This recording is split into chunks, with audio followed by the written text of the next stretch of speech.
जय जगन्नाथ जोहार। बर्तमान सोशल मीडिया रे बहुत किसी लोक आसुँच जो मैंने ज्ञानर प्रचार कर जोटा कि भूल ज्ञानर प्रचार कर तेणु आम जेपर्यंत महापुरुष मान पाखक जाइनु से पर्यंत आम सठिक ज्ञान पाइपर जी अगा बगा आसिक एगा सेगा कहीदेला ता कथा को आम कहीं ग्रहण करवा।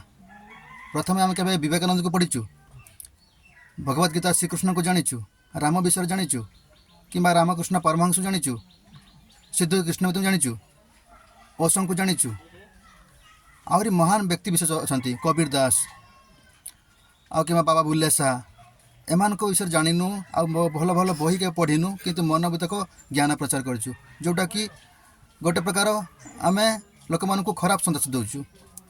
तेणु यही व्यक्ति पाखु आम मैंने दूरे रहा, आम निजे पढ़ा, निजे ग्रंथ पाक जा, भल भल बही पढ़ा, ज्ञान अर्जन करवा, तापर आम महानकर कथा अनुसार आम ज्ञानी व्यक्ति कथा अनुसार आम निज जीवन को उतारिबा। कहारी कथार भासी जावा उचित नुहे। सठिक ज्ञान आम निजे अर्जन करवा। जय जगन्नाथ जोहार।